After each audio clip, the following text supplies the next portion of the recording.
ceritanya masuk ya. Saya minta dibantu, mungkin ada yang bantu. Arsa bisa bantu saya, Arsa?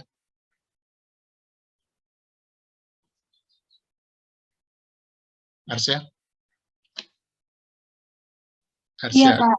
Iya. Kira-kira kalau melihat ini ya, atau dibacakan aja, ini ada bacaan. Dibaca aja. Iya, Pak.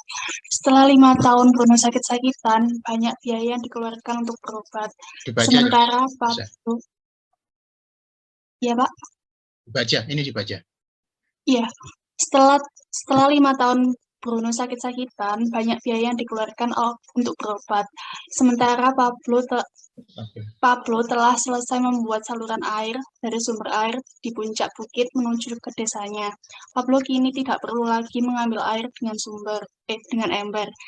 Setiap hari airnya mengalir ke desanya. Setiap hari pula ia mendatangkan uang, meskipun ia tidak bekerja lagi. Oke ya. Jadi setelah 5 tahun, memang sama sakitnya ya. Tapi Brunonya sakitnya kan tadi kalau nggak ngasih ember, nggak ngasih uang ya. Setiap hari ya. Lah Pablonya karena punya saluran, dia mesti nggak kerja dapat uang terus ya. Setiap hari dapat uang. Ya. Ya pasti enak Pablo ya. Ya Brunonya yang sakit ya. Nah kalau lihat cerita ini apa kira-kira? Message-nya apa kira-kira? Ada yang tahu kan? Kata kuncinya apa? Hikmahnya atau learning yang kita ambil. Ya, seperti yang jadi pada Pablo dan Bruno, kita sama-sama dengan Anda ya, semua mahasiswa ini berangkatnya sama-sama. Ya. Kondisinya kan sama semua nih, belum kerja ya.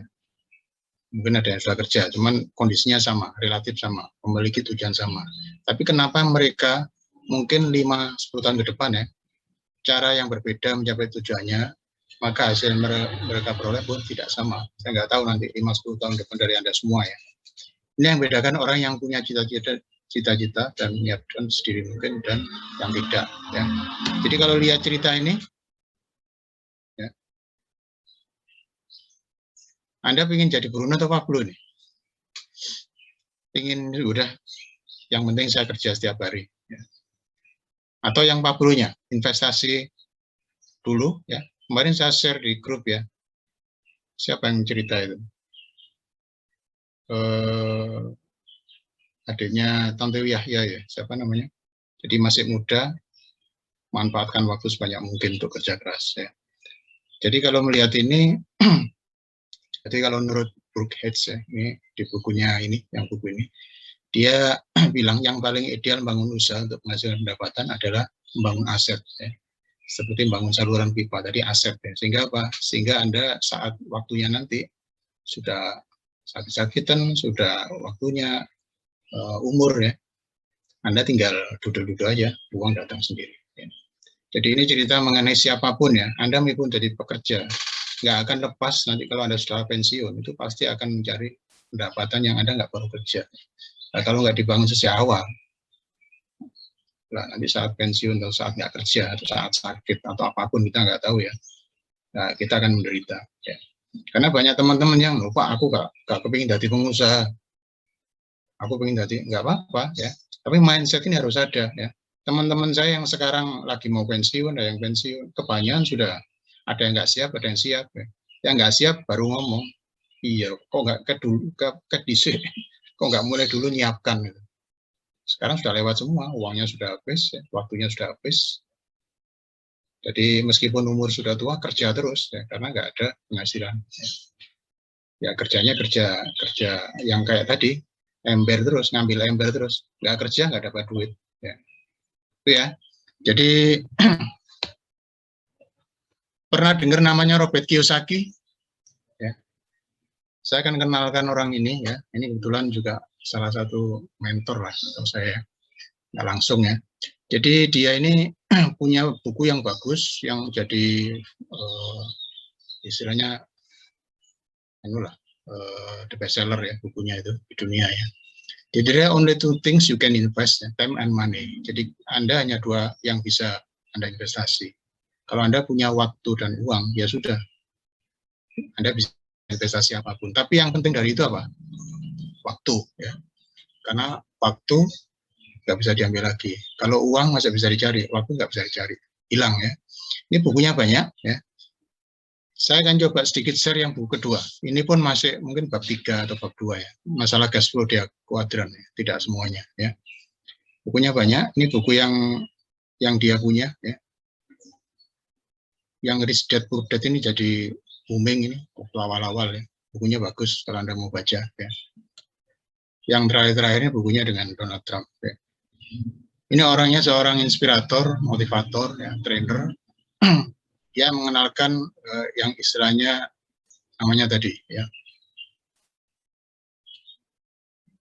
Oke, cash flow diagram ya. Jadi cash flow diagram ini ada kotak 4 gitu ya, dibagi 4. Di mana yang sisi kiri itu zona aman, yang sisi kanan zona kebebasan. Jadi seperti tadi yang namanya siapa? Bruno ya. Dia merasa kalau saya kerja terus, saya lebih aman, dapat duit tiap hari ya.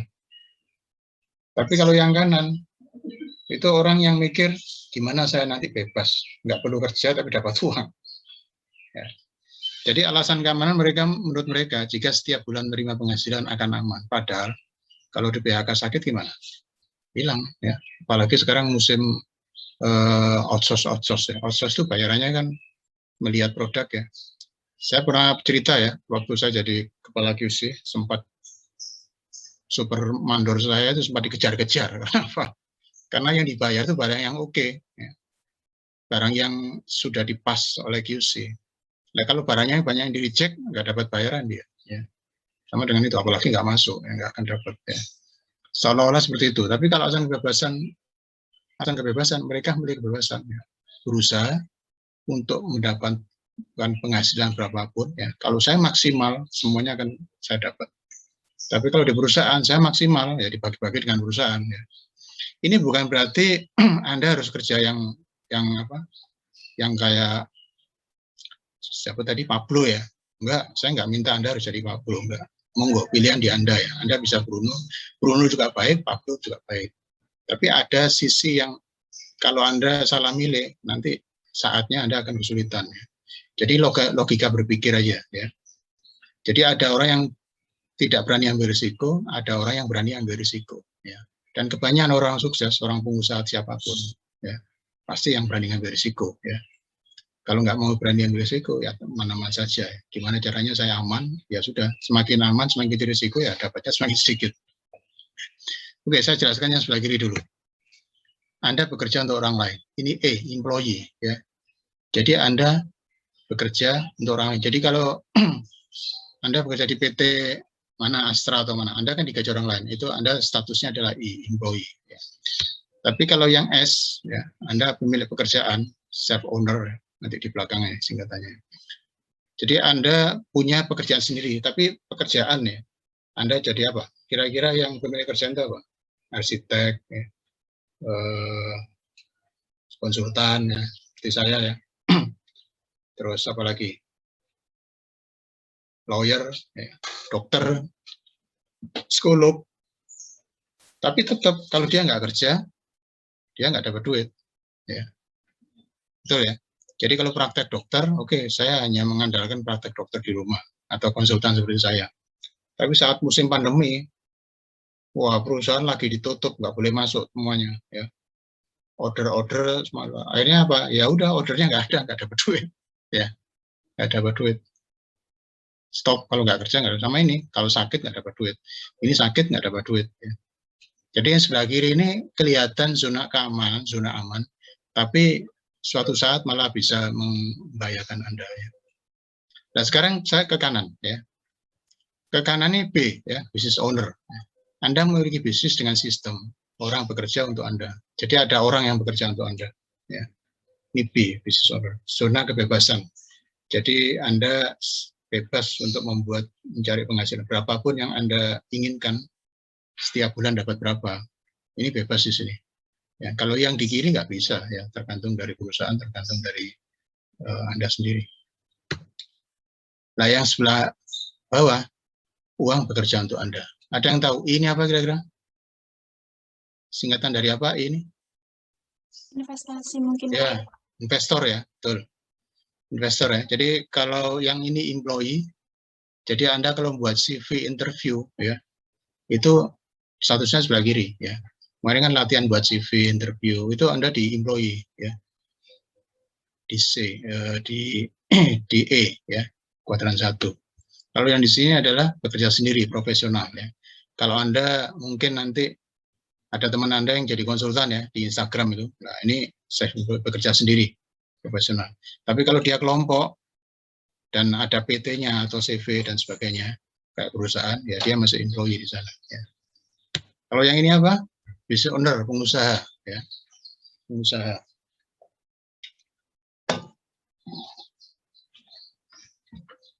Yang bawah, pemegang saham, investor. Ya.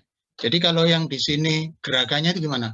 Biasanya ya, kalau Anda jadi employee, itu lama-lama kan jadi ahli ya. Mungkin Anda bekerja di data analisis, di marketing, jadi ahli. Akhirnya Anda self-employee, aku tak jadi sales. Sambil bekerja, saya jadi sales rumah dan properti. Sambil bekerja, saya jadi konsultan analisa data. Ya. Sambil bekerja, saya nyambi jadi marketing misalkan, itu apa ya. Pokoknya self-employee ya, sesuai dengan profesional dia, ekspertisnya dia apa ya. Baru gerakannya ke sini. Akhirnya saya kok maju nih. Waduh, saya nggak nutut ini. Saya cari karyawan, saya buat sistem, akhirnya buat business owner, jadi bisnis. Ya. Jadi bisnis besar-besar, punya teman banyak, akhirnya saling ngasih saham. Oke, aku titip duit ya, tempatmu. Jadi investor. Ya. Perjalanan seperti ini. Tapi banyak orang yang langsung ya, langsung ke business owner. Ya. Ada langsung ke investor. Ya. Sekarang perjalanan yang normal seperti ini. Tapi ada yang langsung lompat ya, nggak mau jadi employee, langsung. Ada juga. Ya. Jadi kalau lihat kuadrannya ya seperti ini. Ya. Ya. Yang ini aktif, yang ini pasif. Makanya namanya passive income. Ini active income. Kalau Anda nggak kerja, nggak akan dapat. Tapi kalau ini, duitnya jalan terus, orangnya jalan-jalan. Yang pasif ini. Pingin yang mana? Ya pinginnya yang ini ya. Pensiun sudah nggak kerja. Ya. Nah kebetulan, kalau lihat saya ya, saya sekarang employee nggak? Ya, secara nggak langsung kan karyawannya ITS saya. Saya kan ikut orang lain ya, gaji. Ya udah, saya di sini karyawan. Kalau dulu ya, saya PMA di BUMN, BUMN pernah ya. Jadi PTN pernah ya. Kalau Anda statusnya apa sekarang? Ya belum masuk semua, kecuali ada yang sudah dapat pendapatan tiap bulan. Anda bisa masuk mana ya. Nah, apakah saya juga self-employee? Ya, mungkin saya juga konsultan ya. Kemarin sempat gambar saya ada order ya, buat logo atau apa workout untuk logo. Ya. Pernah juga endorsement dari mana? Dari Joico juga. Mungkin di sini ya, expert sebagai gambar atau konsultan. Jadi bekerja sebagai self-employed. Ya. Kemampuan saya sendiri. Apakah juga pengusaha? Ya, kemarin saya sempat cerita ya, ada rumah, ada apartemen dan sebagainya. Jadi kalau Anda punya apa namanya, punya karyawan intinya lah. Pengusaha paling gampang itu punya karyawan terus atau punya PT ya. Jadi ngajak orang untuk kerja, ya sudah Anda jadi pengusaha. Ya. Di mana ini Anda lebih aktif ya, uang datang terus. Ya. Kalau Anda nggak kerja gimana? Sakit gimana? Tetap jalan terus. Ya. Yang bayari orang. Ya. Yang bayari orang yang di bisnis Anda. Investor, apakah juga investor? Ya, ya. Mungkin punya dana reksa Anda, ya.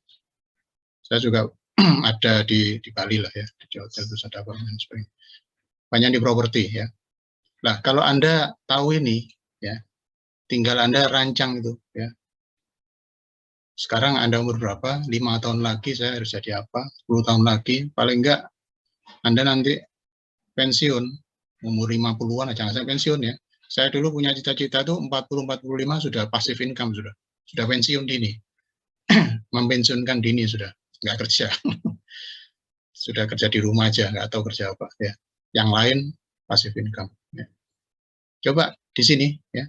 Nah mulainya dari sekarang ya. Nggak bisa nanti. Di Amerika, di beberapa perusahaan di negara-negara besar itu umur 27 tahun sudah diajarin gimana cara pensiun. Ya. Jadi membuat planning nanti umur 56 atau berapa sana pensiunnya kan lebih lama ya. Apa yang Anda buat ya. Jadi kalau itu dibuat, kira-kira caranya seperti ini, percepat transformasi dengan banyak belajar, praktek, harus punya mentor ya, ada mentornya. Mentor itu apa? Mentor itu bukan dosen, bukan training, bukan orang yang sudah sukses, orang yang sudah merasakan apa suksesnya ya. Tergantung suksesnya apa, ya. Tergantung Anda mau belajar apa. Ya. Jadi orang yang sudah merasakan, baru Anda nanti di copy paste. Ya. Tinggal di ATM katanya, masih ingat ATM? Amati tiru modifikasi ya. Atau ATP, amati tiru plug udah, ya nggak usah modifikasi, ditiru plug aja. Ya, apa caranya gimana ya? Bisa sering-sering sama saya. Ini masalahnya nggak offline ya. Kalau offline saya bisa cerita banyak. Saya online sungkan saya cerita nggak enak. Kalau offline saya masih cerita banyak ya. Oke. Jadi kalau Anda mau merencanakan sejak sekarang, ini saya kasih gambaran ya. Jadi kalau Anda 55 tahun pensiun, Anda sekarang lebih muda ya. Katakanlah sekarang umur 35 tahun. Ini masih 35 tahun deh. Belum 25 tahun. Jadi masa pensiun 15 tahun. Masa pensiun tuh 55 tahun sampai kira-kira sudah sudah habis ya, sudah waktunya sudah habis. Anda kan masih lama ini ya. Kebutuhan hidup sekarang mungkin 10 juta per bulan. Ya. Asumsi deposito 6%. Ya. Kalau ini dipakai sebagai investasi, ya, kebutuhan pensiunnya sekian. Ya. Jadi umur 55 Anda harus punya uang sekian. Nah kalau nabung, investasi, deposito harus sekian. Dapatnya harus sekian. Bayarnya itu loh 19 juta. Kalau dana reksa Anda 1 juta. Punya uang? Kalau umur Anda sekarang 20-an ya tambah banyak ya, tambah besar. Jadi kalau ditulis Anda umur 23 misalkan ya, kebutuhan pensiun sekian miliar, Anda sejak sekarang harus nabung 300 ribuan sejak sekarang. Tapi kalau umur Anda 30-an, nabungnya 1 jutaan. Ini gambaran ya, bagaimana kira-kira Anda harus mempersiapkan diri sejak sekarang. Jelas ya? Oke, mungkin itu aja dari saya ya. Mudah-mudahan ini menginspirasi sehingga Anda bisa punya planning yang bagus untuk masa depan. Saya masuk ke laptop persyaratan 6. Ada pertanyaan sebelumnya? Nggak ada? Saya lanjut ya. Oke. Kita masuk ke 62 sama 63 ya. Jadi kalau lihat 6 itu kan kata kuncinya apa kemarin? 61 apa? Tindakan ya. 62 rencana untuk sasaran ya. Atau sasaran aja biar nggak bingung sasaran. Yang 63 perubahan. Oke. Kalau di 62 ya, saya fokus di 62 ya. Organisasi harus membuat sasaran. Ya. Membuat dulu. Setelah membuat baru membuat tindakan, action plan, rencana. Gimana caranya sasaran itu bisa saya capai. Baru 63 rencana perubahan. Jadi kita fokus di 62 dan 63. Oke, ada istilah yang namanya OTP. Ini saya kenalkan supaya Anda familiar ya. Objektif target program. Kalau objektif itu masih kata-kata ya. Saya ingin nanti wisuda nilai saya baik. Saya ingin nanti waktu kerja gaji saya tinggi misalkan. Nah, target itu ada angkanya. Ya. Saya lulus IP-nya harus sekian. Ya. Saya gaji minimal 10 juta tiap bulan misalkan. Itu targetnya. Baru program. Apa programnya? Supaya nilainya IP-nya sekian, supaya Anda dapat gaji sekian, programnya apa? Ya, otomatis kalau gaji ya lihat perusahaan mana yang bisa ngasih gaji sekian untuk fresh graduate ya. Baru nanti dilihat kira-kira potensi karir apa ada di sana. Baru sekarang siapkan apa saja. Ya. Jadi nih, jadi tujuan itu pun macam-macam ya. Sasaran itu bisa satu minggu, 1 bulan, ada yang 1 tahun. Tapi umumnya kalau sifatnya planning perusahaan itu 1 tahun. Nanti reviewnya tiap bulan. Yang jangka panjang bisa 3 tahun sampai 5 tahun. Jadi ini yang 621, ini yang 622. Jadi contoh ini lulus berprestasi dan segera bekerja. Belum ada angka kan sasaran, kasih angka di target. Maksimum 3 bulan setelah wisuda saya harus sudah kerja. Ya, action plan-nya bukan setelah lulus buat action plan, enggak. Action plan-nya mulai sekarang lakukan apa? Untuk meningkatkan tadi kemauan saya tinggi, motivasi saya tinggi, saya tahan bantingan, saya nggak putus asa, nggak gampang apa istilahnya, nggak gampang lebih, nggak gampang baper. Gimana caranya mental dan bantingannya? Kemudian gimana pengetahuan saya banyak, ya. Kemudian gimana saya banyak praktek, banyak sertifikasi, ya. Sesuai cita-cita tentunya, ya. Sesuai cita-cita. Itu OTP, ya, objektif, target, dan program. Nah, kita mulai di persyaratannya 621, ya. Jadi kalau 621 judulnya kan di 62-nya judulnya sasaran dan perencanaan. 621-nya ini masih di pembuatan, ya. Nah, sasaran itu dibuat bukan untuk semua perusahaan aja, satu perusahaan enggak. Di semua fungsi, level, dan proses, ya. Semua fungsi berarti apa? Contohnya fungsi itu finance, ya, gudang, planning, semua harus buat target sesuai dengan levelnya, ya. Planning atau di gudang logistik mulai manajernya buat, supervisornya sampai operator, ya. Di produksi itu mulai dari manajernya, supervisornya, mandornya sampai operator, ya. Operator itu biasanya apa? Product rejection, ya, defectnya, CP-CPG-nya mungkin di sana, atau CP-CPG bisa di mandor atau supervisor, di level. Dan di proses apa? Di produksi, mungkin di proses bagian mesin A, di bagian incoming, produksi, semua ada sasarannya. Jelas ya? Bisa bayangkan ya? Jadi Anda bisa bayangkan ada sasaran total, kemudian ada sasaran departemen, terus ada sasaran teknis di lapangan. Dan ini harus konsisten dengan kebijakan, konsisten. Ya. Terus ada angkanya, ono-ongkone, karena harus dapat diukur. Ya. Jangan produksi harus kualitasnya bagus. Bagusnya seberapa? Produk ini harus mengkilap. Mengkilapnya gimana? Karena banyak orang kalau di lapangan, kalau saya audit, gak bisa diukur Pak, ya kok ini iki. Harus dapat diukur, caranya gimana? Buat limit sampel. Mengkilapnya, buat mengkilap, paling mengkilap, tidak mengkilap, setengah mengkilap, buat 5 atau 3 level, ditulis, ini skor 1, skor 2, 3, 4, 5. Dikasih bobot itu. Kan bisa diukur ya. Kalau angka 3 sampai 4 berarti tidak diterima.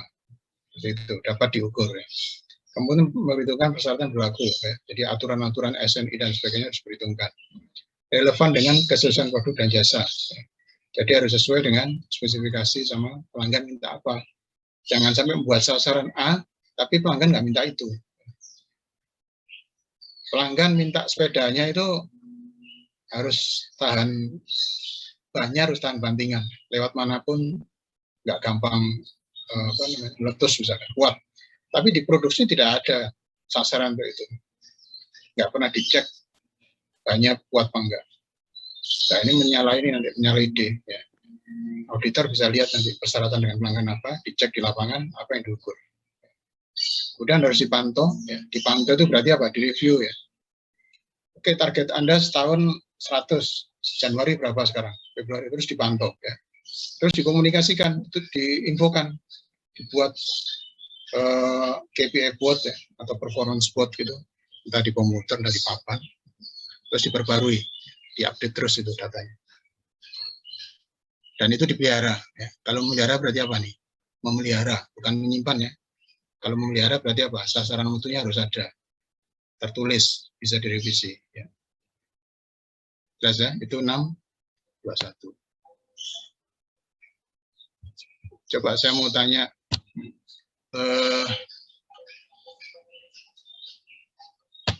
siapa yang jarang saya panggil ini? Ini ada nama yang Asad ada, Asad Abiyu. Asad Abiyu namanya. Apa itu nih? Ada Asad? Asad namanya ada.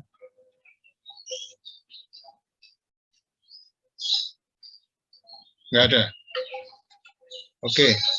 Nabila Hana ada. Nabila Hana.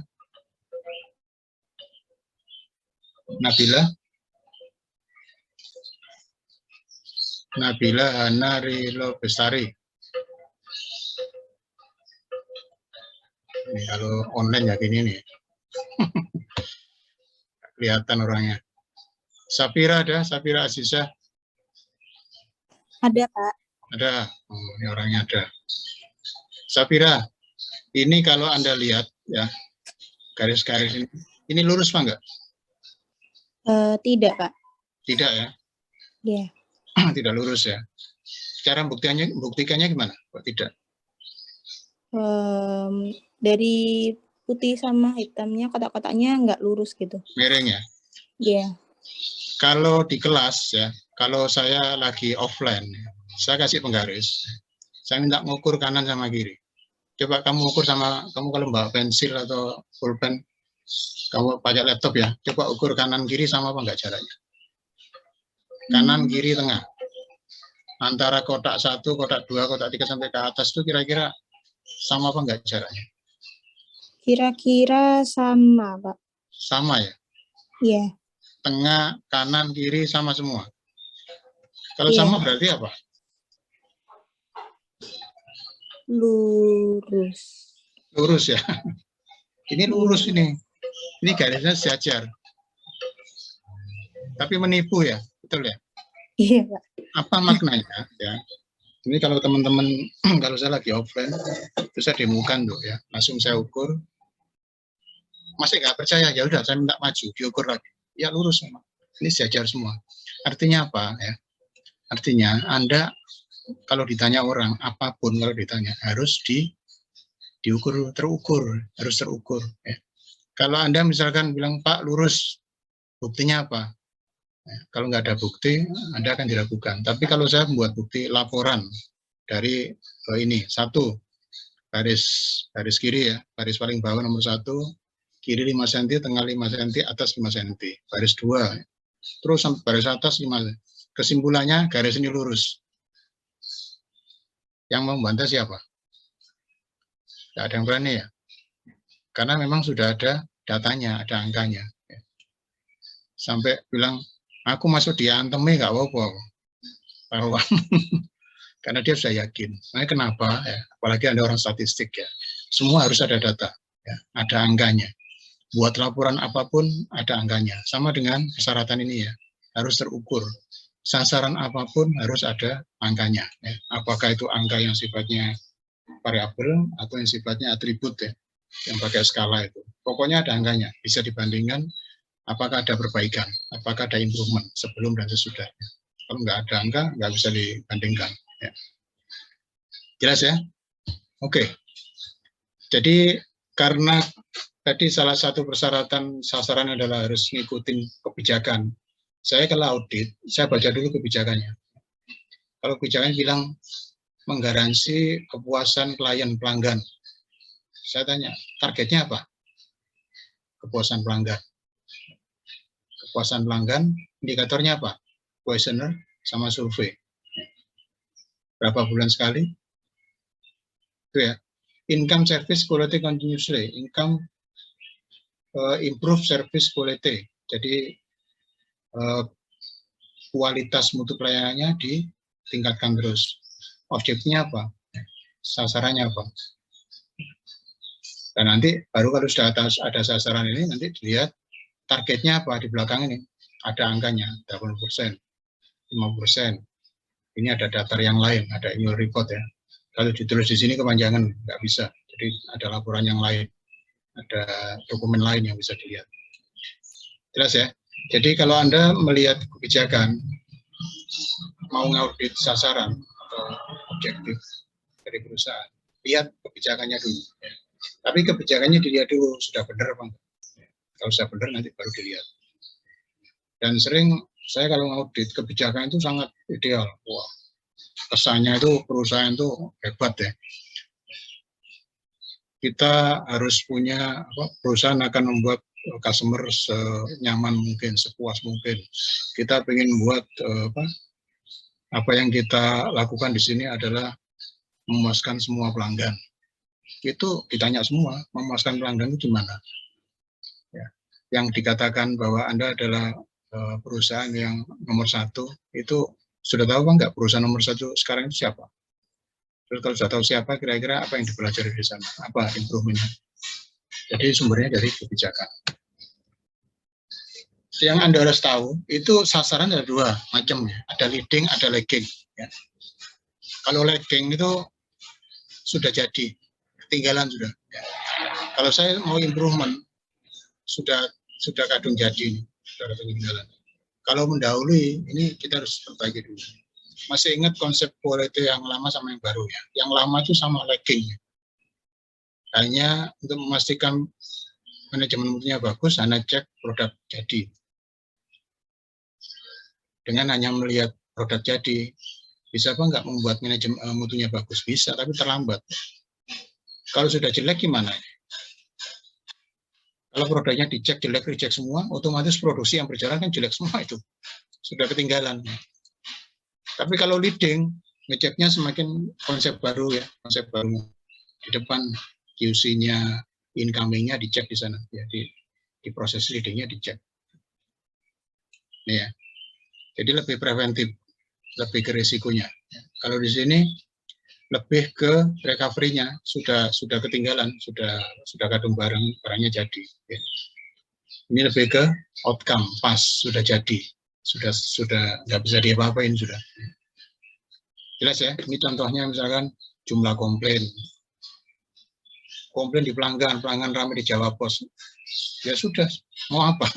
Paling bisanya setelah itu kita perbaiki, tapi sudah kadung barangnya sudah jelek.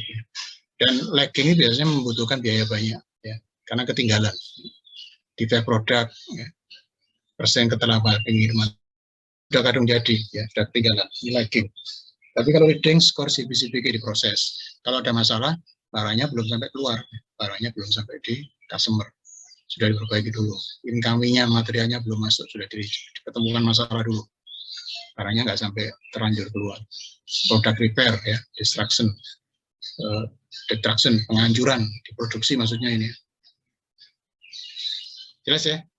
Jadi ada sasaran yang sifatnya leading, ada yang lagging. Ya. Biasanya kalau sasaran perusahaan itu banyak di lagging ya, otomatis karena yang dilihat kan orang atas ya, pejabat atau manajemen yang di atas ya, yang dilihat adalah yang sifatnya lagging. Baru nanti kalau sampai ke bawah itu yang dicek leadingnya. Tapi masih banyak perusahaan ya di level bawah itu masih pakai lagging, reject, komplain. Yang bawah itu seharusnya sudah ke leading, CPG, persen reject dan sebagainya. Jangan sampai keliru, nanti kalau enggak telat terus, ya, terlambat terus. Oke, ini contoh ya. Anda sudah mulai familiar dengan kata-kata QCDSM. Ya. QDC atau QCDSM. Quality, Cost, Delivery, Safety, Oral. Ya. Safety ini dianggap sudah termasuk lingkungan. Ya. Ada juga nambahi SME, environmental. Lingkungannya di belakang. Jadi quality sudah tahu ya, quality, mutu produk ya. Persen, misalkan 10% penurunan customer komplain yang mengenai mutu. Biaya, ya. 10% efisiensi biaya dari tahun kemarin. Jadi tahun kemarin misalkan biaya karyawan, biaya beli barang macam-macam kira-kira sudah habis 5 miliar ya. Tahun ini harus kurang dari 10% untuk efisiensi biaya. Masih ingat ya, konsep bisnis profit adalah apa kemarin? Keuntungan dikurangi biaya. Ya. Jangan sampai hanya ngejar pendapatan tapi biayanya nggak dikendalikan. Ya. Bisa-bisa nggak dapat untung. Delivery, maksimum 2% keterlambatan dari pengiriman. Jadi kalau hari ini saya ada pengiriman 100 kontainer, jangan sampai lebih dari 2 yang terlambat. Kalau terlambat harus ada action. Jadi cirinya itu ya, kalau ada performa yang keluar target, waktu review, itu harus ada action plan. Action plan ya, bukan improvement plan. Karena tidak mencapai target. Kalau dia mencapai target, terus baru improvement plan. Targetnya bisa ditinggikan lagi. Safety mungkin zero accident, ya, yang sifatnya fatality, kematian dan cacat.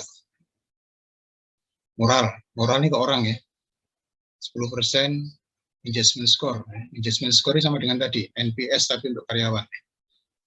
Apakah Anda merekomendasikan teman Anda, keluarga Anda, siapapun untuk kerja di tempat kita? Ya. Kalau jawabannya promotor banyak, ya otomatis bagus. Nah, jawaban kemarin, skor kemarin itu naik 10% targetnya. Nah, apa kira-kira yang jadi subnilai? Di breakdown lagi, ya. Di breakdown lagi supaya lebih detail. Ya. Dengan asumsi kalau ini diperbaiki, ini harus ada angkanya ya. 10% ini bisa tercapai. Ya. Kalau ini bisa diperbaiki, angka ini bisa dicapai. Dan ini ada owner semua. Ya. Ada penanggung jawab, ada nama penanggung jawab. Jangan sampai nggak ada nama. Kalau nggak ada nama nanti nggak ada yang take care. Ya. Biasanya masing-masing kepala departemen. Ini quality manager, ini finance, ini orang supply chain, ya, atau PPM, planning, ini safety officer, ini HRD. Biasanya gitu. Ya. Sehingga apa? Sehingga semua level fungsi nanti sampaikan ke bawah. Itu levelnya yang kelihatan. 2 level, 3 level, atau bahkan sampai 5 level kalau perusahaan besar. Saya dulu di pos itu sampai level provinsi, kemudian ke kabupaten, kecamatan, ya, sampai levelnya berlevel-level ke bawah, ya, di breakdown terus. Ya. Nah itu semua namanya key performance indicator, ya. Misalnya leading indicator, bisa leading indicator. Ini contoh lain, quality, kualitas produk, cost, kualitas biaya. Jadi yang namanya quality itu bisa semuanya ini, ya. Quality, kualitas dari orangnya, kualitas dari lingkungan. Ya. Ini kalau diterjemahkan dalam bahasa quality, ya, bahasa mutu. Ini ditambah E, ya, supaya pas ini ada ISO 45001, ada ISO 14001. Oke, kalau ada yang tanya langsung aja dijawab, ditanyakan. Nah, semua harus dimonitor, ya. Jadi tiap bulan ini customer berhubungan dengan pelanggan, berhubungan dengan downtime, delivery, waste. Ya. Ini dikasih grafik tiap bulan. Biasanya kalau merah ini keluar target, ya. Hijau oke. Kalau biru biasanya warning lah, ya, warning. Nah, yang merah-merah dibuat action plan. Idenya apa? Ini mengenai apa? Mengenai Q, C, D, atau S. Siapa tanggung jawab? Statusnya bagaimana? Hijau berarti sudah jalan, kuning masih jalan, yang merah terlambat ya, bisa no budget, tapi terserah. Ini ada keterangan. Jadi harus monitor, biasanya kalau saya monitornya tiap bulan ini, ya, semua kinerja. Jadi tergantung levelnya. Kalau saya di level 1 ya, di level perusahaan, kita bahas dengan para top management. Nanti top management membahas di level bawahnya, di manajer-manajernya, ya, dengan performa yang ke bawah lagi, ya. Terus sampai level operator. Ya. Biasanya setiap shift itu kepala unit akan melakukan review, tapi nggak banyak ya, paling 3 ya. Reject, berapa rejectnya, kemudian jumlah breakdown mesin, terus yang satu 5R biasanya. Ada review 5R. Oke. Nah biasanya ya di perusahaan-perusahaan kayak Toyota ya, kita dulu ya. Kalau kita dulu buat ruangan namanya war room. Ya. Jadi di ruangannya lengkap sudah ya. Ada monitor, kita bisa langsung misalnya ada yang merah, langsung komunikasi dengan para kantor pos, misalkan di Papua, di Sorong. Kenapa kok merah? Atau yang tingkatnya provinsi di Sumatera Barat. Jadi kelihatan semua performanya di sini. Ya. Di sana interview ditanyakan nanti kenapa, penyebabnya apa, dibuat laporan, war room ya, namanya war room. Ini contohnya, contoh actualnya. Ada yang masih papan, kalau perusahaan Jepang itu kebanyakan tulisan, papan-papan gini. Ya. Mereka masih senang dengan grafik-grafik. Tapi Anda sudah yang pakai monitor gini, ya. Sudah banyak. Kita dulu pakai monitor gede-gede gini, ya. Karena lebih simpel. Kalau Jepang itu komitmennya orang harus terlibat. Jadi mereka ada ruangan war room ya. Mereka masuk ya. Setiap jam atau supervisor masuk ngasih grafik, buat grafik. Ya. Nanti Setiap selesai shift, selesai, dia buat grafik lagi, naik apa enggak. Jadi kelihatan semua. Jadi data ini ada yang, kalau di lapangan ini datanya bisa harian. Ada yang jam-jaman kayak SPC, UC di sini semua, ya. Tinggal masukkan datanya. Jadikan satu di sini, ya. Sehingga kalau ada tamu atau ada Gemba, ya, manajemen tinggal masuk ruangannya, ada kelihatan semua. Atau ini, ya, ini kelihatan, ini ada operatornya. Namanya war room, big data. Ini melihat kinerja sasaran tadi, ya, memonitor sasaran. Jadi kan syaratnya memonitor. Nah, kalau sudah monitor baru ada semacam periodenya, ya. Jadi ini contoh, ya, contoh dokumen, ya. Ada sasaran, targetnya berapa, satuannya apa, terus periodenya kapan. Periode ini berarti apa? Reviewnya, ya. Kalau akhir tahun berarti targetnya akhir tahun.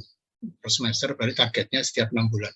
Angkanya itu dicapai setiap bulan, setiap 6 bulan. Ini contoh lain, ya, sasaran mutu, ini targetnya, ini keterangan, nilainya ini, kemudian ini siapa penanggung jawab. Ya. Nanti ada persyaratannya, ya, di belakang. Ini departemennya, ini yang per departemen, ya. Tadi kan total apa, perusahaan, ini per departemen. QC, sasaran mutunya apa? Produksi, sasaran mutunya apa? Marketing, sasaran mutunya apa? Targetnya berapa? Terus direview setiap bulan ini tiap bulan review. Jadi tiap bulan kumpul satu ruangan atau pakai online, ditulis dulu berapa angkanya. Kalau merah, berarti harus ada action plan, mereka harus nulis. Ya. Jadi yang kita bahas itu action plan-nya apa? Bukan diskusi masalah action plan, terlambat sudah. Ya. Jadi dulu kita punya aturan, kalau review nggak siap dengan action plan, nggak boleh masuk. Ya. Dia harus siap dengan alasan, siap dengan action plan, baru boleh diskusi. Dan kalau sering nggak masuk, udah dia akan diganti dengan orang lain. Jadi hati-hati, ya. Jadi kalau di perusahaan itu, kalau lihat orang nggak perform, langsung ganti aja, atau besoknya sudah nggak dipromosi. Kalau Anda masih kuliah gini, masih oke lah, mau apapun nggak ada masalah, masih bebas. Ya. Nah, kenapa kebiasaan baik harus dimulai? Ya. Harus dimulai sejak sekarang. Ya. Kalau enggak, Anda terbiasa kerja nanti sulit untuk memperbaiki, ya, kebiasaan itu. Ya. Oke. Ini contohnya, ya. Ini di ARD, ya. Di ARD. Dia membuat sendiri. Merekrut tenaga kerja sesuai kebutuhan. Targetnya 100% sesuai dengan aplikasi. 100% sesuai dengan aplikasi.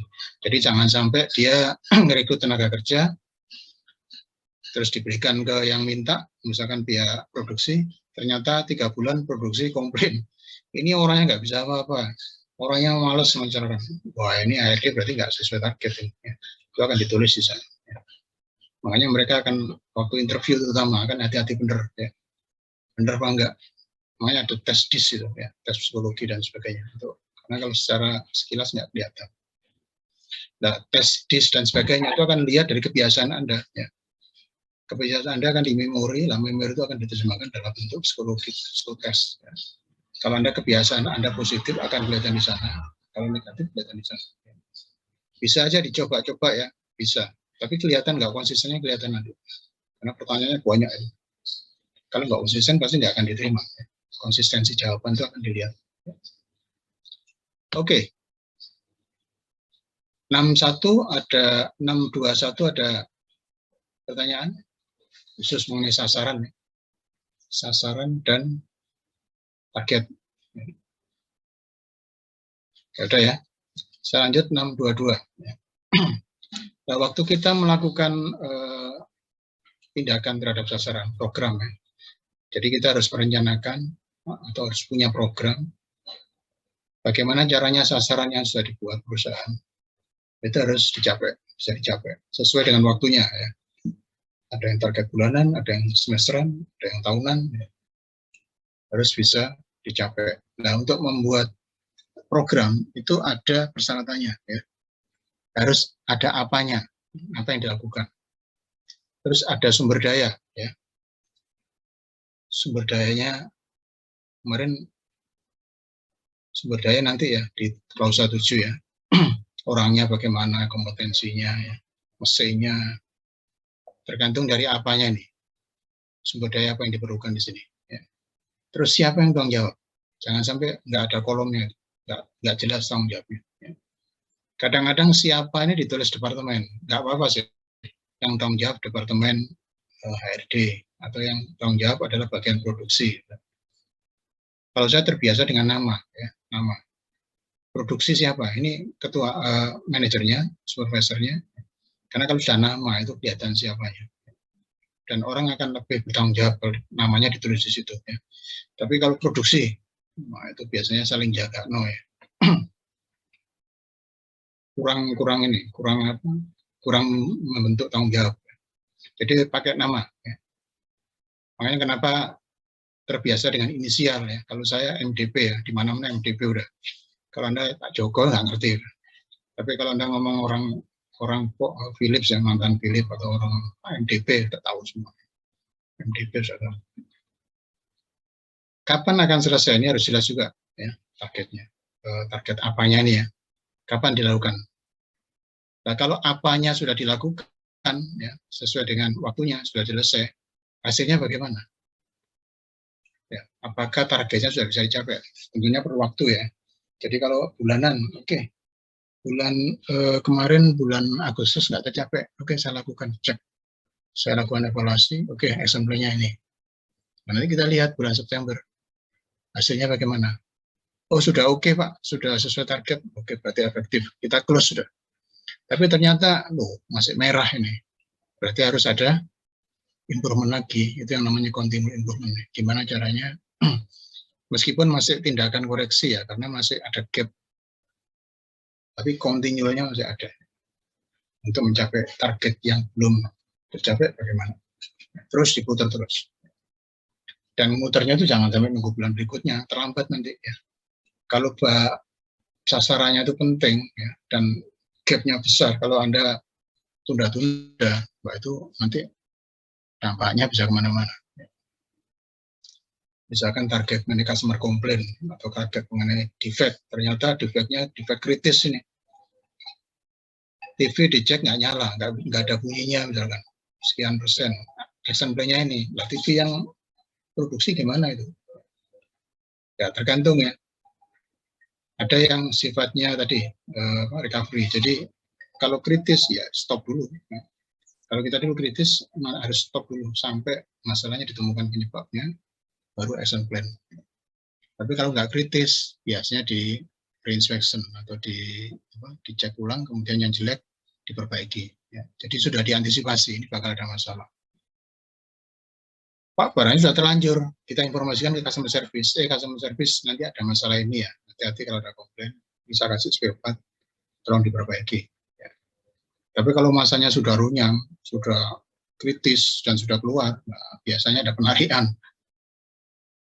Toyota, Avanza, seri nomor ini, produksi ini, gratis ditarik ke perusahaan, atau apa ya. Tapi kalau barang-barang yang kecil-kecil kipas angin, pulpen, biasanya dibiarin. Ya. Tapi ada antisipasi di sana. Gimana caranya supaya nggak terjadi lagi. Oke ya, ada 5 ya. Jadi kalau ditanya apa persyaratan untuk buat program, 5 ini. Jadi kalau saya lagi audit ya, misalkan di produksi, Pak, ini kok target kemarin bulan Februari, ada yang merah nih. Saya kan bebas audit ya. Saya kalau ngaudit itu biasanya kalau sertifikasi 6 bulan minimal ya, ke belakang. Tapi kalau sudah audit rutin, bisa 3 tahun masa sertifikasi. Saya bisa ngambil barang di belakang sembarang. Kalau yang sudah rutin audit setahun, ya, karena tahun kemarin sudah diaudit. Misalkan saya ambil, oke Pak, kemarin tahun 2020 bulan Desember minggu ketiga, saya ingin pencapaian target ini gimana di produksi? Apa Pak? Persen defect mengenai cat misalkan. Oke. Oh yang unit 1 hijau bagus. Unit 3 kok merah Pak? Oke, saya tuh bisa ditunjukkan programnya apa waktu itu. Kok bulan berikutnya sudah bagus. Dia lagu nyari-nyari sulit lah, ini nggak boleh ya.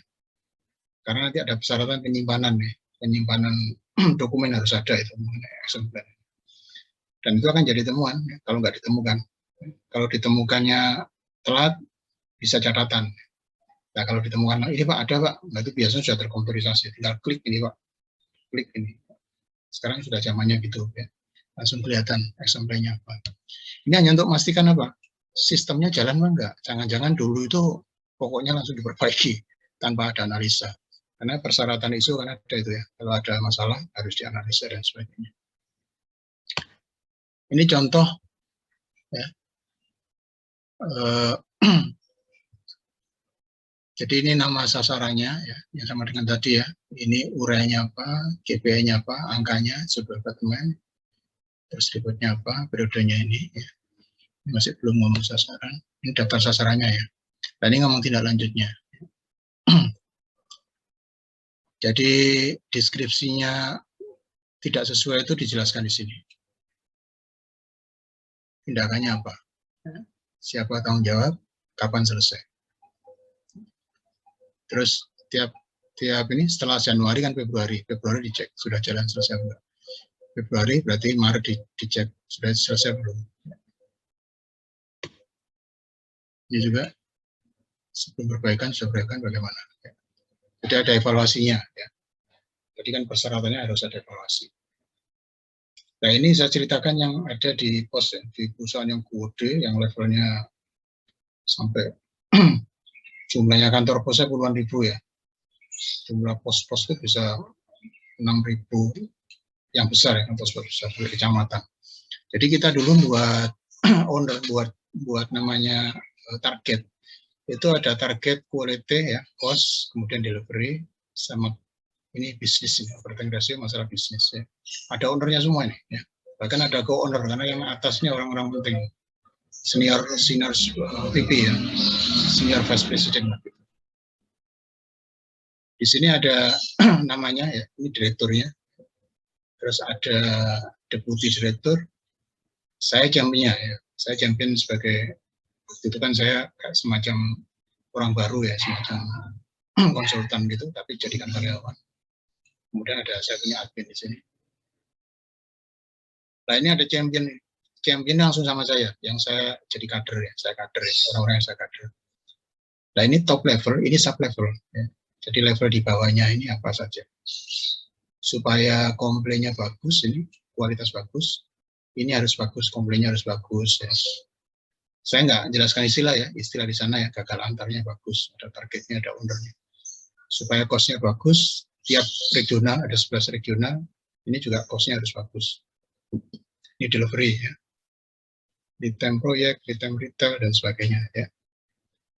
Nah, semua ada target. Yang penting di sini saya nggak melihat, jangan melihat istilah ya.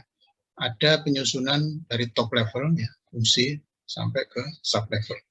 Nah, ini kan di pusat. Nah, ini kita sub ke breakdown ke bawah ya.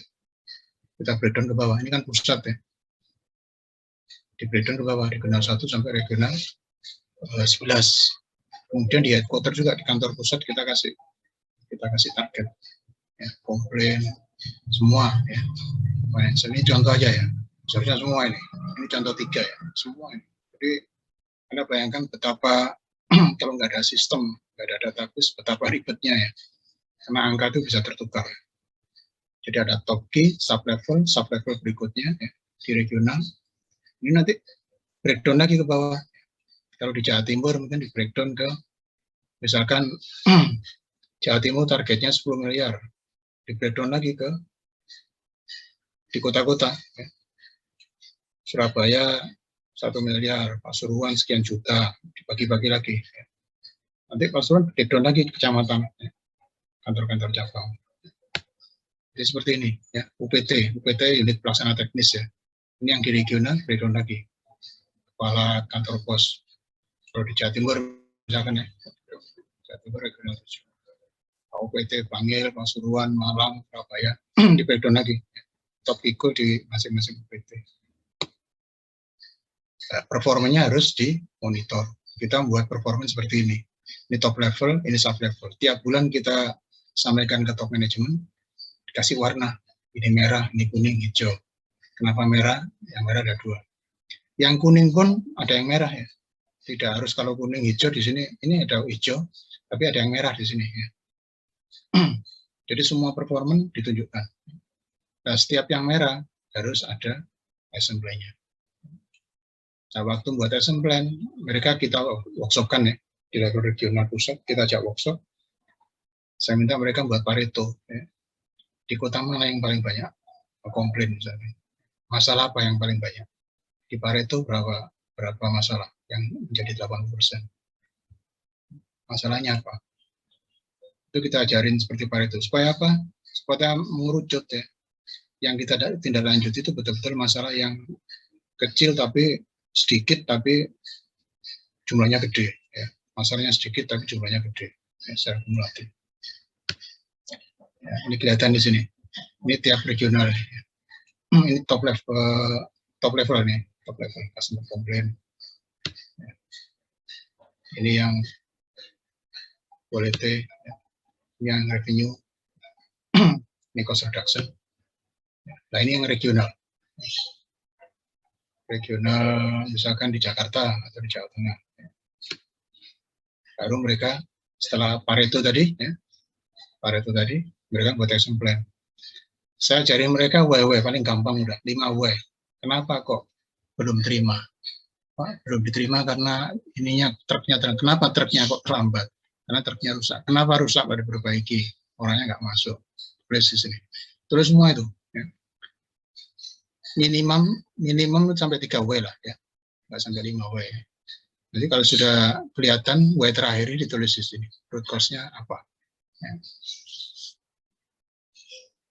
Saya kalau workshop ini biasanya praktek ya, karena Anda bukan perusahaan, kita nggak di lapangan, sulit prakteknya. Ya. Bisa aja di WW semua kemarin, biar tugas-tugas Anda dibuat seperti ini, workshop tapi. Online terus terang agak sulit kalau workshop ya. Oke, seperti ini ya, kira-kira Fishbone-nya. Jadi banyak cara, bisa 5W ya, 5W, bisa juga dengan Fishbone seperti ini, ya. Cost effect diagram, ya. Bisa juga dengan ini. Saya biasanya setelah cost effect diagram, yang kelihatan terakhir, itu baru di 5W. Ya. Kenapa? Baru nanti muncul yang namanya performance top mastery. Top mastery ini kebetulan di pusat ya, berarti tindakan program-program yang dipakai untuk improvement. Ya. Tergantung dari ini, ya. Tergantung dari top levelnya apa ya, cost reduction, dan sebagainya ini. Ya. Bisa quality dan sebagainya. Ada ownernya juga. Project leader ya. Nah, project leader ini bisa green bed, bisa black bed, bisa cukup UIC, bisa perorangan, tergantung kesulitan, faktor kesulitan. Dan Anda lihat, setiap kita membuat action plan program itu lengkap ya. Melakukan apa, ya, dari berapa ke berapa, kapan. Ya. Melakukan apa, dari berapa ke berapa targetnya, kapan. Ya. Meningkatkan ini dari berapa ke berapa, kapan. Ya. Baru ini judul proyek ya. Baru nanti kepala proyeknya ini membuat program sendiri. Ini untuk perusahaan gede ya. Bukan action plan langsung ya. Tapi Anda nggak perlu membuat semacam ini. Ini karena perusahaan besar, jadi di pusat kita membuat proyek, baru mereka kepala proyek ini ke lapangan ya. Dia membuat proyek-proyek itu di masing-masing regional. Oke, itu yang 612 ya. 622 ya. Sekarang 63. Ada pertanyaan untuk 622? Ada ya? Oke, saya masuk ke 63. Planning perubahan. Jadi organisasi menentukan kebutuhan untuk melakukan perubahan sistem manajemen mutu. Ya. Harus dilakukan secara terencana. Lihat 44. Masih ingat 44 itu apa? Klausa 44 apa? Sistem manajemen dan proses. Manajemen mutu. Kalau sudah sistem berarti SIPOK ya, saling terkait. Berarti kita harus melihat SIPOK-nya itu apakah ada perubahan panah-panahnya itu. Jangan-jangan ada tambahan departemen, jangan-jangan panahnya ada perubahan. Jadi sistem itu yang kita lihat. Ya. Kalau itu ada perubahan, harus dilihat lagi. Apakah enggak waktu merubah itu enggak merubah tujuan, jangan-jangan merubah itu tujuannya beda nanti. Membuat kualitasnya enggak bagus. Hanya fokus di cost reduction. Yang sering ini ya, fokusnya di cost reduction, fokusnya di pokoknya jualannya sebanyak mungkin, tapi mengorbankan kualitas. Nah, ini jangan sampai. Ya. Terus mempertimbangkan integriti ya. Jadi kalau ada mutu aja, jangan sampai mengorbankan yang lingkungan misalkan, 14.001. Wah ini pakai material ini supaya bagus kualitasnya, tapi dia banyak polusi misalkan, hati-hati ya. Oh ini mesinnya harus diganti Pak, yang baru Pak, supaya kualitasnya bagus. Tapi aspek safety-nya hati-hati ya, ini mesinnya otomatis ya. Bisa orang bahaya ini. Nah, integriti itu harus dijaga ya, masing-masing sistem. Terus sumber dayanya harus ada ya. Jadi waktu ada perubahan harus ada orang atau mesin, nanti kita belajar sumber daya ya. Sumber daya nggak hanya orang ya, mesin, gedung atau apapun yang tersedia. Kemudian tanggung jawabnya siapa. Jadi misalkan saya ada perubahan, oke mesin ini saya ganti, karena saya lihat kualitasnya ini kok semakin memiriskan, semakin banyak masalah. Oke, saya beli baru, mesin yang lebih baru. Nah, tujuannya apa? Mutunya supaya bagus. Kebetulan saya nggak ada sistem yang lain, hanya ISO 9001, sehingga saya nggak melihat aspek lingkungan ya, sudah cukup. Nggak perlu integriti. Sumber daya ada apa enggak? Wah ini orang mesinnya baru Pak, berarti butuh orang.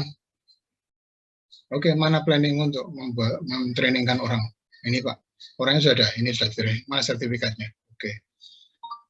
Ini perlu material ini mesin ini. Kalau ada rusak, harus ada orang yang bisa maintenance. Ada apa enggak orang yang sudah diajarin maintenance? Ada Pak, ini dia diberangkatkan ke sana. Kebetulan mesinnya beli dari Jerman, orangnya sudah dari Jerman, bahkan dia yang bawa mesinnya ke sini. Oke. Apalagi sumber daya yang lain, lingkungannya ya, dan sebagainya. Baru siapa yang tanggung jawab ini? Kepala maintenance Pak ini. Nah itu harus ada semua. Itu diformulir change proposal istilahnya. Proposal perubahan ditulis semua di sana. Sehingga waktu ada perubahan betul-betul terencana. Ini namanya perubahan perencanaan. Rencana untuk perubahan ya, planning of changes.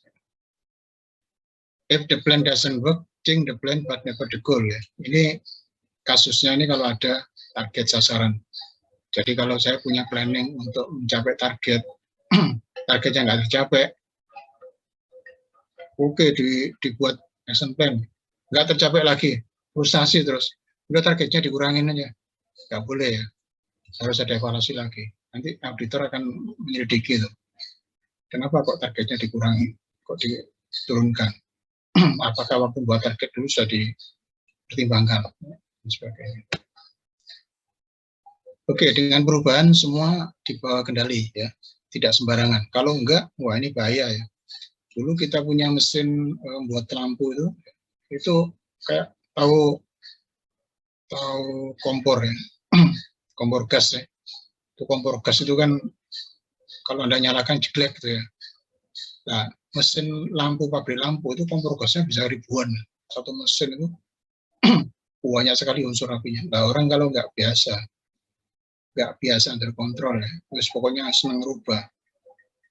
Apinya kecilin, besarin, wah itu bisa nggak jadi lampu. Tuh. Makanya di sana ada yang di-fix, ada yang macam-macam lah ya, cara pengendaliannya macam-macam. Ya. Dan orangnya harus expert, harus dilatih betul. Kalau nggak jadi lampu nanti. Karena gelas itu kalau nggak matang, itu bisa meledak gitu, meletus. Kalau ada lampu mati itu kayak perang ya. Dulu di pabrik itu kalau ada lampu mati, kan nggak nyala lampunya. Gelasnya langsung kaku semua ya. Wah itu masuk mesin, keluar gitu, pecah semua, ramai itu. Itu kalau di pabrik gelas lampu. Oke, jadi kalau ada perubahan, request dulu perubahannya apa? Di formulir. Setelah request, impact-nya apa? Impact dari sisi kualitas, dari sisi cost, dari sisi orang. Ya. Kalau orang harus training, oke, orang harus training. Impact cost, biaya apa enggak? Tambah, oke, tambah. Apalagi, ya, aspek lingkungan gimana? Apakah ada tambah polusinya? Aspek safety, tambah bahaya apa enggak? Ada, Pak. Ini ada tambahan ini, geriginya bahaya. Semua impact-nya harus ditulis di sini. Terus, di-approve, ya, disetujui atau tidak. Kalau sudah disetujui, dijalankan, terus direview, mungkin 1-2 bulan direview, gimana kemarin? Apakah impact-nya sudah sudah diperbaiki, action plan-nya sudah selesai, terus gitu ya. Ini Ini goals-nya. Ya, permintaan perubahan, analisa dampaknya, setuju atau ditolak, lakukan perubahan, ditinjau ulang. Ya. Nah, perubahan ini prinsipnya biasanya ada 3 ya. Ada yang darurat, ada yang sementara, ada yang permanen. Biasanya kan sering permanen ya. Banyak perusahaan yang menerapkan ISO itu pakai permanen, tapi kadang-kadang di tengah ada masalah. Nah, karena kita sudah kenyang dengan masalah, akhirnya kita buat 3 ini. Kalau sementara itu biasanya kalau ada perubahan sementara, oke, ini mesinnya saya kasih ini, produknya saya tambahin. Nah, kalau kita nggak punya perubahan sementara, itu bakal jadi permainan nggak terkendali. Ya. Oke, sementara berapa bulan ini? Karena masih eksperimen. Oke, 3 bulan. Oke, selesai 3 bulan kita review. Apakah ini sudah dipermanenkan atau nggak jadi? Atau diteruskan lagi proyeknya? Jadi ada reviewnya kalau sementara ini. Ya. Oke, perubahan ini sementara Pak. Oke, berapa lama? 3 minggu. Oke, 3 minggu nanti kita review. Setelah 3 minggu, bagus Pak hasilnya. Oke, buat permanen. Dia akan buat yang permanen. Kalau bisa permanen langsung dikunci di dokumen kontrol. Nah, kalau darurat gimana? Nah, darurat ini biasanya kalau shift malam. Ya. Shift malam ada mesin rusak, terus supervisornya atau teknisnya perbaikannya tidak sesuai SOP, tapi bisa dijalankan. Nah, karena nggak ada manajemen yang tanda tangan, akhirnya supervisor kepala shift yang paling tinggi itu ada tanda tangan sementara. Emergency sifatnya. Ya. Emergency itu kalau nggak dilakukan, produksi mandek. Ya. Oke, ditandatangani sementara, paginya langsung diserahkan ke manajer. Nah, di sana dievaluasi. Kalau dia sifatnya sementara, buat sementara, kalau sifatnya permanen, langsung dipermanenkan. Itu kalau darurat ya. Biasanya pada saat kondisi-kondisi tidak ada pimpinan. Ya. Jadi diputuskan di level bawah.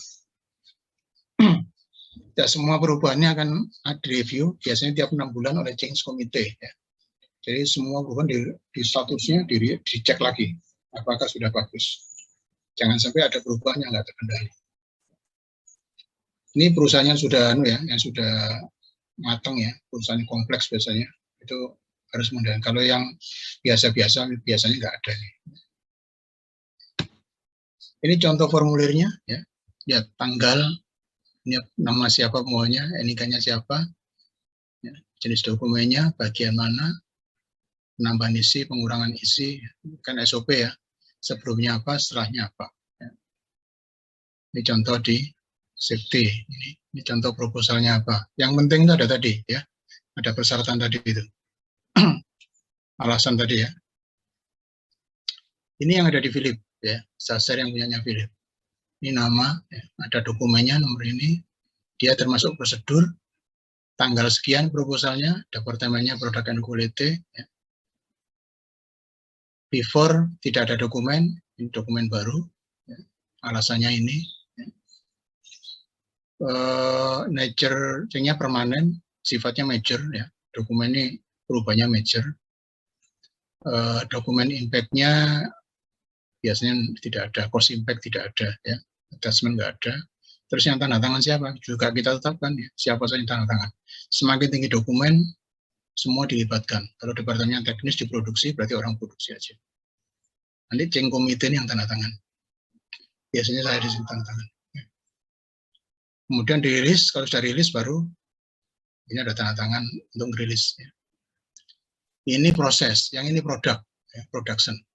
Jadi saya punya outer box baru, Philip, kodenya ini, ini juga dirilis. Pakai form yang sama, tapi cara ngisinya beda.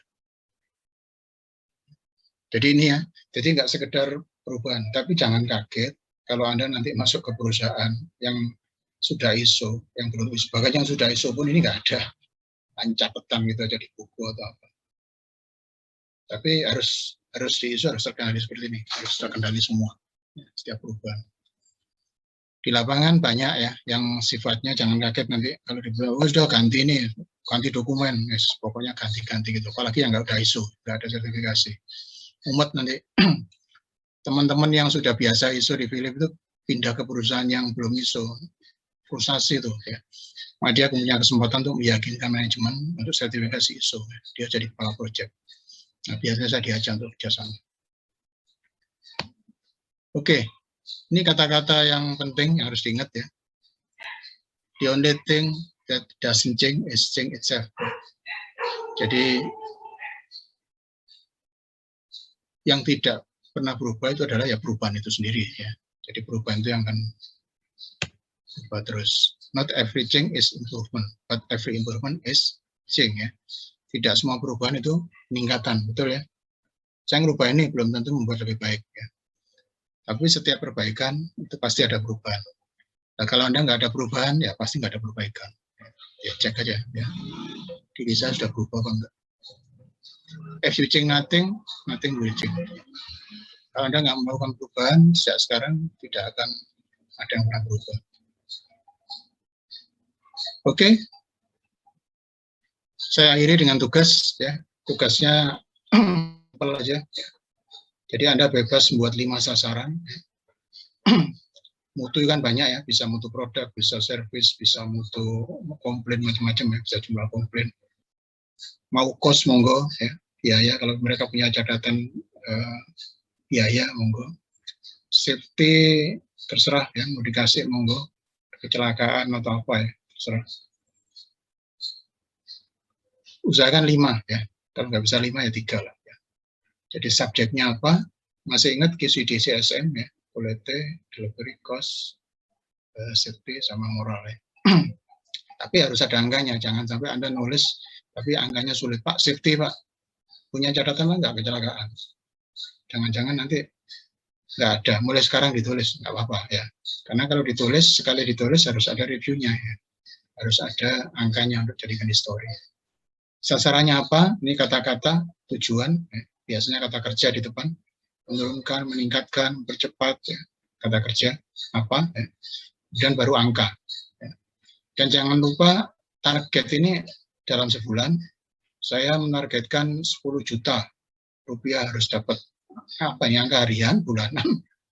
Jadi harus jelas ya. Oh 10 jutanya harian ternyata, bukan bulanan.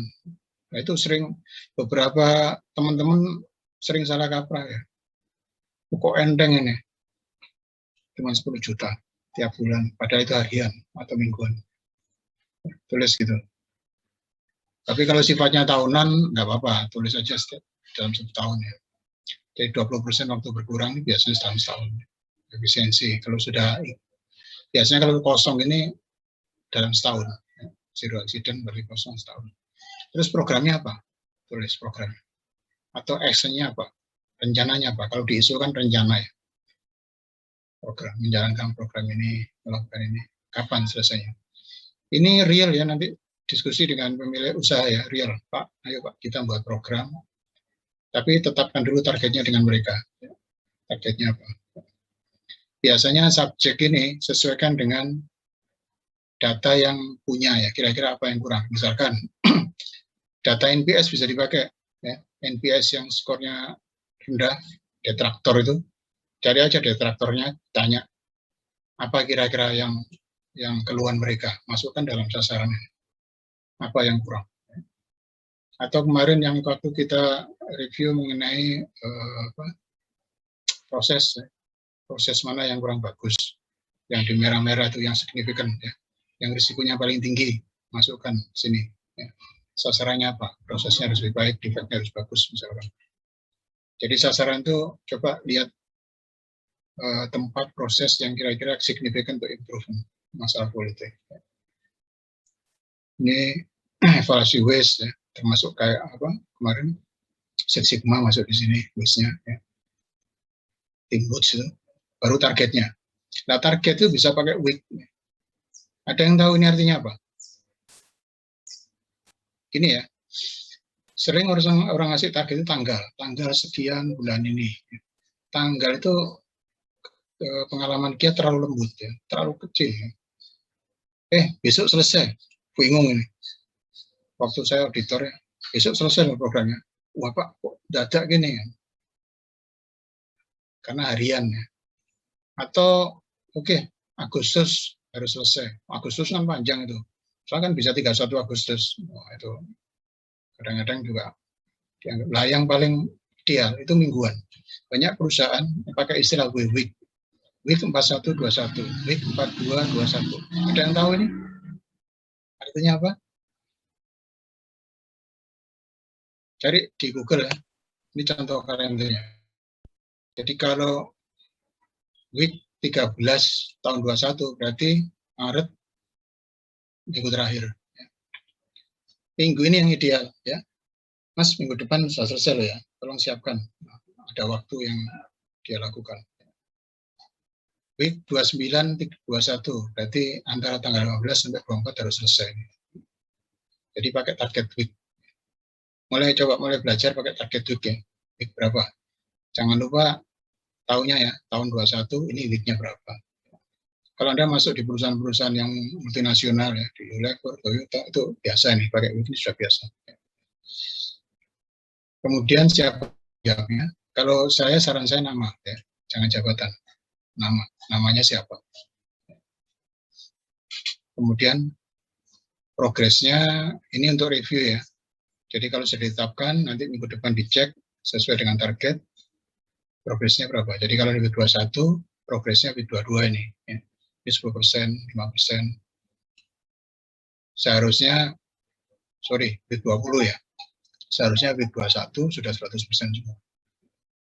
Nah, waktu membuat ini, dicek, Mas, Anda jalankan ini, statusnya sekarang gimana? Masih 0, Pak, jadi 0%. 5%, Pak. Kalau 0%, 0%. Nanti tiap minggu dibahas progresnya bagaimana. Mungkin itu dari saya. Ya. Ini yang terakhir. Ada pertanyaan?